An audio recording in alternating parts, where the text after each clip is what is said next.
Baik, selamat sore. Perkenalkan, nama saya Paulus Sebastian dari kelompok 5. Saya di sini akan mempresentasikan proyek dari mata kuliah manajemen proyek dengan dosen pengampu Pak Ahmad Firdaus, Eskom MTI, dengan anggota dari kelompok 5 yaitu saya sendiri Paulus Sebastian Firdaus, yang kedua Aradu, yang ketiga Dede Arta Karisma, keempat Esda Friendster, dan yang kelima Muhammad Iqbal. Yang terakhir Nadilan Rahman.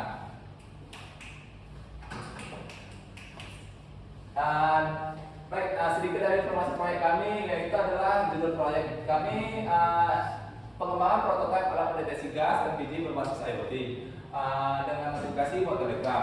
Proyek ini diajukan pada tanggal 18 Oktober dengan diajukan oleh kelompok 5. Sedikit dari latar belakang dan masalah proyek kami, yaitu pangkalan gas LPG memiliki titik-titik kritis dengan risiko kebocoran tinggi, terutama di ruang penyimpanan.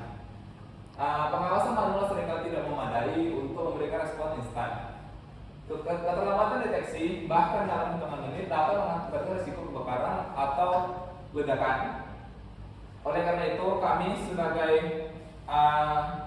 tim project management yang dengan judul pengembangan prototipe pendeteksi gas, kebocoran gas, kami mengembangkan sistem penjagaan otomatis 24 jam dalam setiap hari untuk meningkatkan standar keselamatan dan kesehatan pekerja, melindungi aset serta menjamin keselamatan jiwa dan lingkungan sekitar di pangkalan gas Cemerlang. Proyek ini mengusulkan solusi responsif untuk area vital tersebut.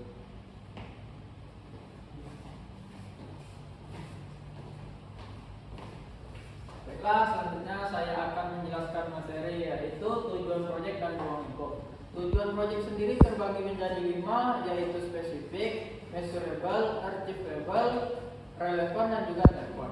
Untuk spesifik berisi tentang bagaimana kita merancang, membangun alat pendeteksi gas, yaitu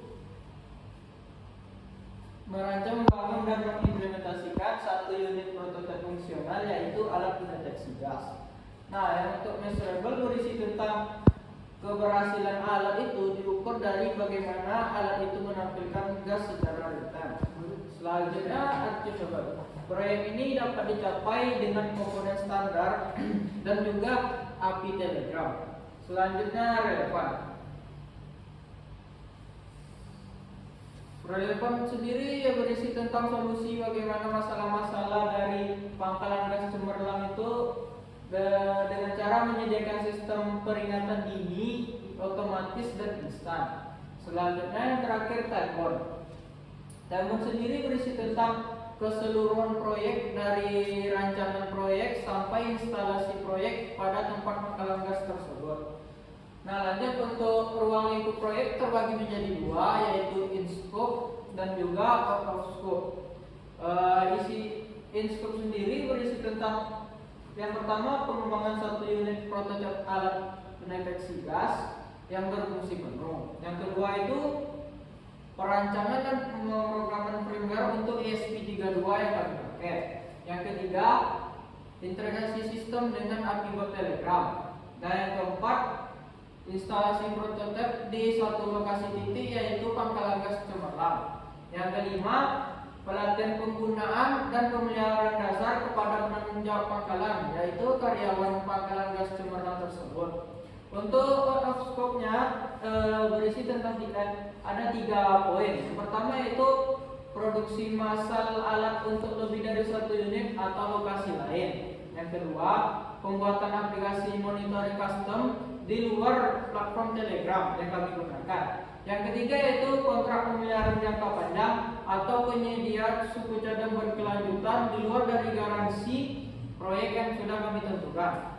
Lanjut, identifikasi dan analisis kebutuhan.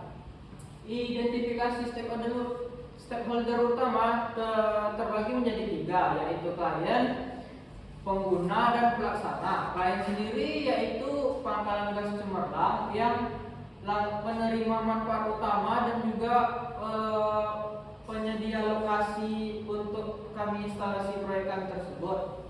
Yang kedua yaitu pengguna. Pengguna sendiri yaitu karyawan pangkalan yang mendapat manfaat langsung dari peningkatan keselamatan, pengoperasian alat, dan penerima notifikasi telegram.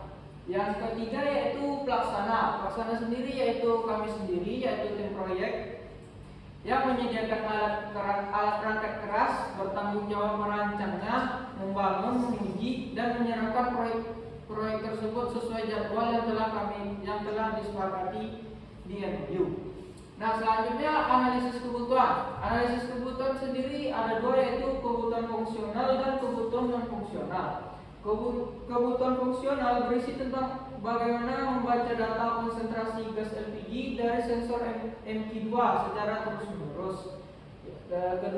Kedua menampilkan status kondisi udara aman, waspada, bahaya pada monitor. Yang ketiga yaitu mengaktifkan sirine saat status bahaya. Yang keempat mengaktifkan lampu LED merah pada saat status bahaya. Yang kelima yaitu terhubung ke jaringan WiFi yang ada di lokasi nanti saat instalasi. Yang terakhir yang keenam mengirim notifikasi darurat ke Telegram saat status bahaya. Lanjut untuk kebutuhan non fungsional. Yang pertama yaitu keandalan, beroperasi 24/7 dengan jatuh daya yang stabil. Yang kedua efisiensi biaya produksi prototip yang rendah sesuai dengan anggaran. Yang ketiga penggunaan, notifikasi mudah diakses dengan via Telegram tanpa aplikasi-aplikasi tambahan lainnya. Nah, yang terakhir pemasangan mandiri dan mudah dipasang di dinding pada titik kritis. Selanjutnya akan dijelaskan oleh teman saya yaitu Arto.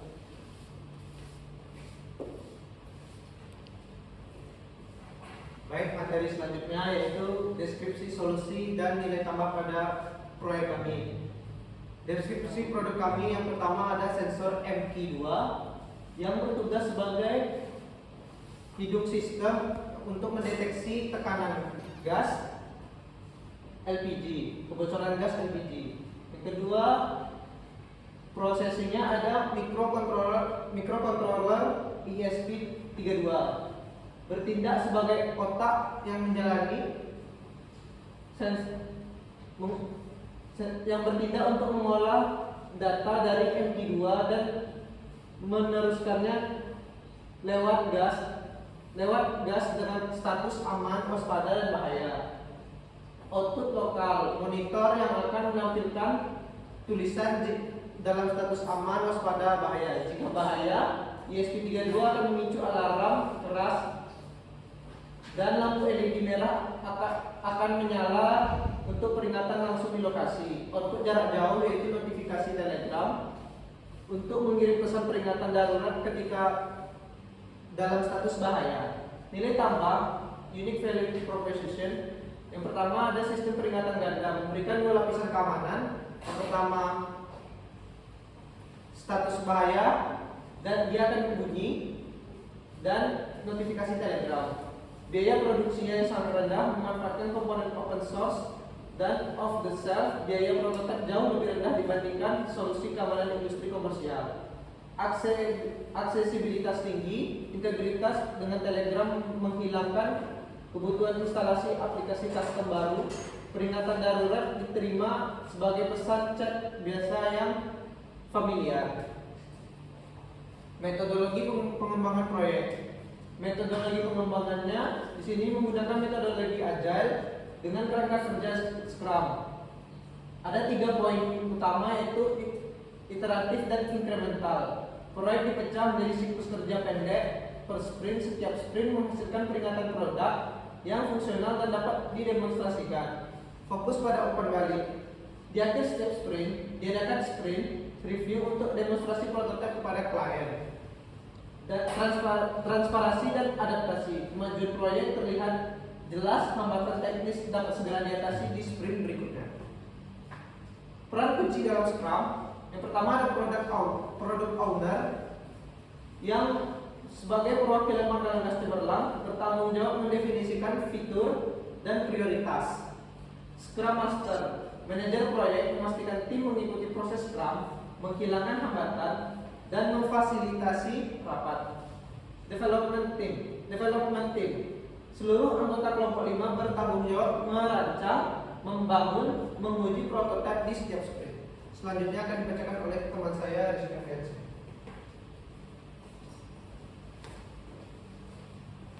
Cara kerja Scrum dimulai dari product owner yang menyusun produk backlog.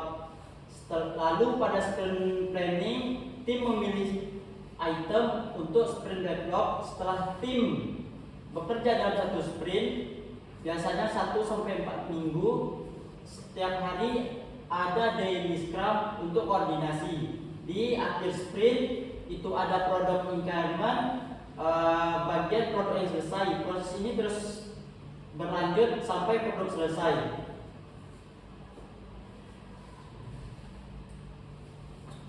Testing case, metode testing yang saya gunakan yaitu adalah black box testing, pengujian perangkat lunak yang berfokus pada fungsionalitas dari sudut penggunanya. Pengujian ini memverifikasi apakah input yang diberikan menghasilkan output yang diharapkan sesuai spesifikasi. Ada 3 testing case, yaitu testing skenario pertama itu aman, hidupkan di ruangan dengan lingkungan bersih, lampu LED hijau, dan tidak ada notifikasi yang muncul di Telegram. Itu berhasil sesuai dengan hasil yang diharapkan. Yaitu ada testing case skenario kedua yaitu bahaya, didekatkan dengan gas, LED merah menyala, dan munculnya pop up atau notifikasi dari Telegram yang berbunyi kebocoran gas. Itu juga berhasil sesuai dengan hasil yang diharapkan. Testing ketiga adalah testing konektivitas. Konektivitas Wi-Fi dari ESP32 diputuskan. Hasil yang diharapkan adalah ESP32 tetap mencari jaringan untuk koneksi.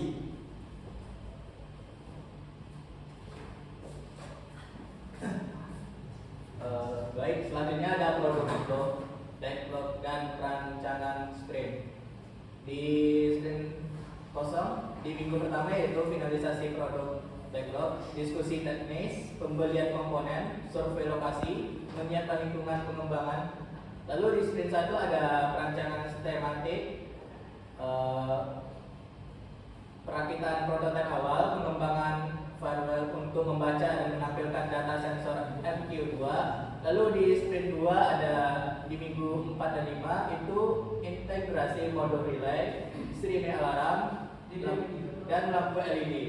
Pembaruan firmware untuk memicu alarm saat berbahaya.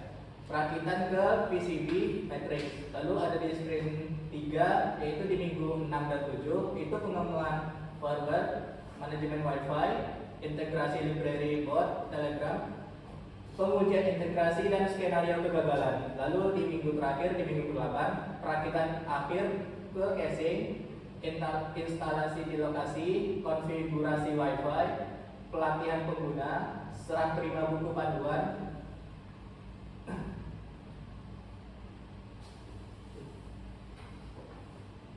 Lalu ada timeline pengerjaan. Di minggu pertama itu persiapan, analisis kebutuhan, dan pengadaan komponen. Lalu di minggu kedua dan 3 ada desain awal, perakitan, integrasi sensor, dan monitor. Di minggu 4 dan 5 yaitu integrasi peringatan lokal. Lalu di minggu 6 dan 7 integrasi IoT atau Telegram, pengujian sistem. Lalu di minggu ke-8 ada perakitan final, instalasi di lokasi, pelatihan, dan serah terima. Selanjutnya akan dibacakan oleh teman saya.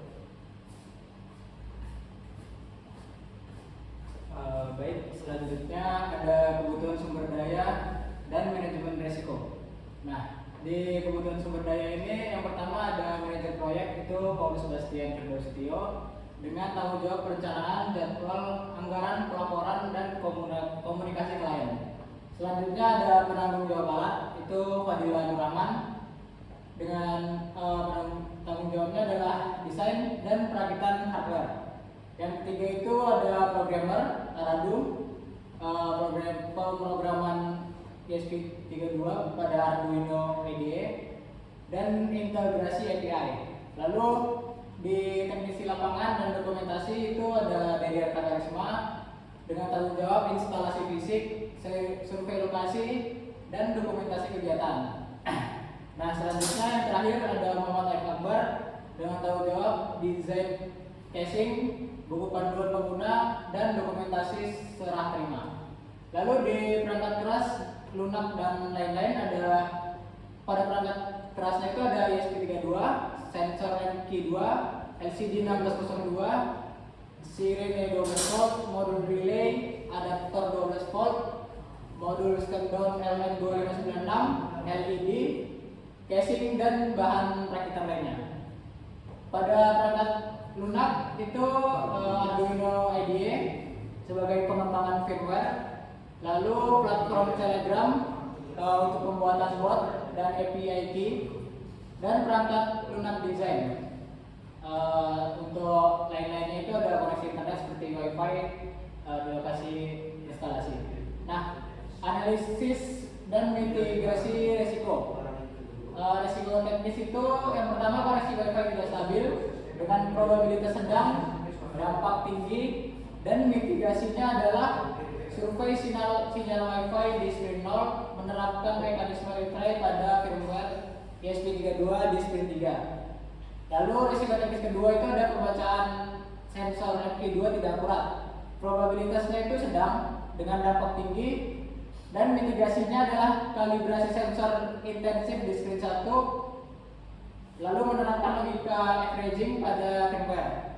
Dan resiko jadwal itu keterlambatan pengiriman komponen, probabilitas rendah dengan dampak sedang, mitigasi pemesanan komponen segera di sprint 0, dan memiliki daftar pemasok alternatif. Dan yang terakhir itu risiko operasional, notifikasi Telegram mengganggu, probabilitasnya rendah dengan dampak sedang. Lalu mitigasinya, klien dilibatkan dalam step sprint review untuk validasi dan penyesuaian format atau frekuensi notifikasi. Nah, di sini ada anggaran proyek kami dengan total 9 komponen. Itu subtotal biaya materialnya ada 241.000, dan total estimasi biaya proyek akhir adalah 265.000. Kesimpulannya, pada proposal ini kami menguraikan pengembangan prototipe alat realitas gas cemerlang yang efektif dan efisien untuk pangkalan gas cemerlang dengan solusi terintegrasi, peringatan lokal, dan notifikasi IoT di Telegram. Proyek ini diharapkan meningkatkan standar K3 secara signifikan, dan kami akan menggunakan metodologi Agile Scrum untuk memastikan alur kerja yang fleksibel, adaptif, dan setiap iterasi menghasilkan produk fungsional yang divalidasi oleh klien. Kami berkomitmen menyerahkan produk akhir yang fungsional, andal, dan sesuai kebutuhan dalam 8 minggu. Oke, mungkin selanjutnya kita akan langsung mencoba kepada prototipenya yang akan dijelaskan fungsi-fungsinya oleh teman saya.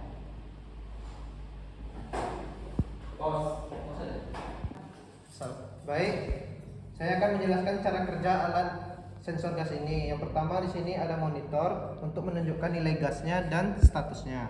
Ini indikator lampu untuk menunjukkan status aman, waspada, dan bahayanya. Lampu hijau ini untuk aman.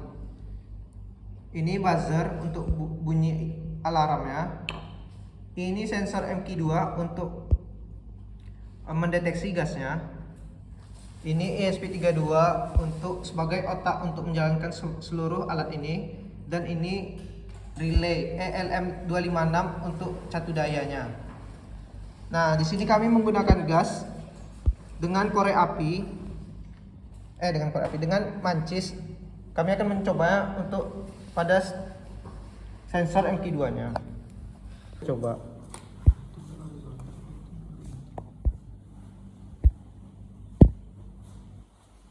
Masih waspada.